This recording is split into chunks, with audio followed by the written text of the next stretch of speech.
అండి తొడగొట్టి చెప్తున్నా 15th August రోజు హిట్ కొట్టబోతున్నా.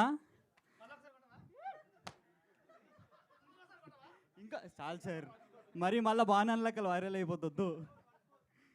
వన్స్ మోరా తొడగొట్టి చెప్తున్నా 15th ఆగస్ట్ రోజు హిట్ కొట్టబోతున్నాను. సో 7th క్లాస్ నుంచి నేను స్కూల్లో డ్రామాస్ చేసేవాడిని అండి. మా ఫ్రెండ్స్, మా టీచర్స్ కూడా నన్ను ఎంకరేజ్ చేసేవాళ్ళు. అరే బాగుంటావురా, చాలా బాగా చేసావు యాక్టింగ్, చూడడానికి కూడా చాలా స్మార్ట్ ఉంటావు, మంచి అంటే హీరో ఉన్న మెటీరియల్ నువ్వు. సో నేను ఆఫ్టర్ 10th నేను I guess I might be repeating my self that నేను 5-6 ఇయర్స్ నుంచి పాస్ట్ 5-6 ఇయర్స్ నుంచి నేను ఆడిషన్స్ ఇస్తూ వచ్చా. సో ఇది like starting of my stage. కృష్ణానగర్లో ఆడిషన్స్ జరుగుతున్నాయి ఫర్ ద మెయిన్ లీడ్. వాళ్ళు కాస్టింగ్ కాల్ అయితే 9:30 అని చెప్పారు టైమ్. బట్ నేను అంటే నా ప్లాన్ ఏంటంటే నేను 8:30కి వెళ్ళిపోతా, అందరికంటే ముందు వెళ్ళి ఆడిషన్ ఇచ్చి సెలెక్ట్ అయిపోదామని నా ప్లాన్. ఫుల్ కాన్ఫిడెన్స్తో వెళ్ళా. అక్కడ వెళ్ళేసరికి నాలాంటి కాన్ఫిడెన్స్ ఉన్న వాళ్ళు ఒక 100 మంది ఉన్నారు. సరే ఇంకా ఆడిషన్ డీటెయిల్స్ ఇచ్చి వెళ్ళి ఆ లైన్లో చేరాను. 9:30కి స్టార్ట్ అయింది ఆడిషన్. నా టైం అంటే నా నంబర్ వచ్చేసరికి 3:34 అయిపోయింది. ఇంకా ఆ రోజు లంచ్ కూడా చేయలే నేను, బికాజ్ ఎక్కడ మళ్ళీ నా ఛాన్స్ వస్తే మళ్ళీ నేను ఉండకపోతే, అవైలబుల్గా ఉండకపోతే వేరే వాళ్ళకి నా నంబర్ ఇచ్చేస్తారని. సో ఇంకా అలాగున్నా అక్కడ. దెన్ ఆడిషన్ రూమ్లోకి వెళ్ళా. ఇంకా మళ్ళీ అంటే ఆడిషన్లో ఉన్న భాగంగా then again I game my details. మళ్ళీ లెఫ్ట్ లుక్ అన్నారు, రైట్ లుక్ అన్నారు. దాని తర్వాత మళ్ళీ ఆడిషన్ ఇట్లా స్టార్ట్ చేయబోతున్నా ఒక నోన్ యాక్టర్ వచ్చారు రూమ్లో. వచ్చి మళ్ళీ డైరెక్టర్ గారిని ఆడిషన్ ఆపి ఆ యాక్టర్ని రిసీవ్ చేసుకున్నారు. రిసీవ్ చేశాక మళ్ళీ డైరెక్టర్ గారు అడిగారు ఆ యాక్టర్కి టీ కాఫీ ఏమైనా తాగుతారా అని.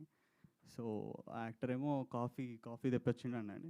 సో డైరెక్టర్ గారు నన్ను చూసి ఇట్లా కళ్ళతోని సైకిల్ చేశారు, అరే వెళ్ళి కాఫీ తీసుకురా. సర్లే అంటే అంటే వెళ్ళి తీసుకొద్దాం, ఏదో చిన్న అవకాశం ఇస్తారులే అని నేను కాఫీ తీసుకొని వచ్చానండి. సర్వ్ చేశా. దాని తర్వాత ఆ కాఫీ కప్పులు కూడా నేనే, అంటే వాళ్ళు తాగిన కాఫీ కప్పులు కూడా నేనే తీసుకొని బయట డస్ట్బిన్లో వేసాను.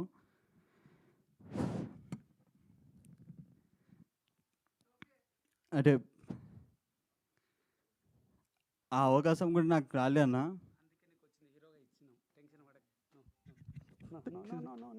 Thank you so much.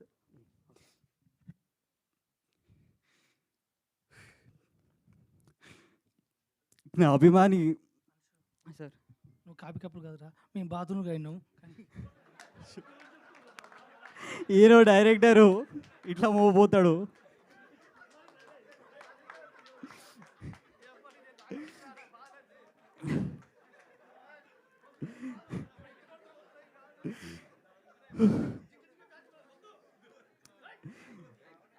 నా అభిమాని హీరో, నా దేవుడు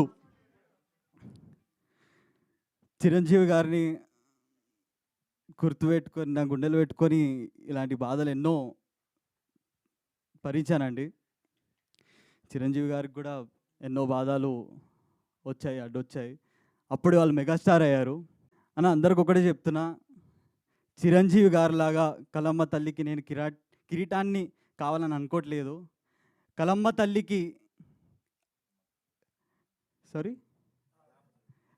తల్లికి నేను వాళ్ళ పాదాల దగ్గర ఒక చిన్న పుష్పాన్ని అయినా చాలన్నా. That's it. అవునసే. అండ్ నా జర్నీ ఇప్పుడే స్టార్ట్ అయింది అన్న. ఇంకా నా లైఫ్ బుక్లో ఫస్ట్ పేజ్ సురేష్ బాబు గారి పేరుతో ఒక పెద్ద హెడ్లైన్స్తో మొదలైంది. ఆ రోజు బాబు గారు వస్తే నిజంగానే అయ్యప్ప స్వామి గారి రూపంలో వచ్చి నన్ను బ్లెస్ చేసినట్టు అనిపించింది. Sir, thank you so much sir for everything sir, for everything, for trusting us, for trusting me, for trusting our Hushar Pittal team.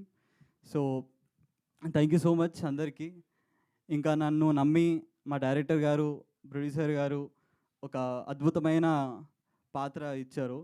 దాంట్లో నేను ప్రాణం పోసానో లేదో మీరందరూ, ఇంకా నా వర్చువల్ వ్యూవర్స్ 15th ఆగస్ట్ రోజు సినిమా చూసి మీరు జర అది నేను ప్రాణం పోసానో లేదో జర చెప్పండి. అండ్ అలాగే మా చిరంజన్ అన్న musicians, lyricist. And I would like to mention few singers name, Mangli garu, ఇంకా Vaikom Vijayalakshmi garu. Thank you so much for that. ఇంకా DOP Sayanna. And thank you so much అన్న ఫర్ అలాంటి అద్భుతమైన పిక్చరైజేషన్ కోసం. And that's it. Thank you guys. Thank you. Thank you so much.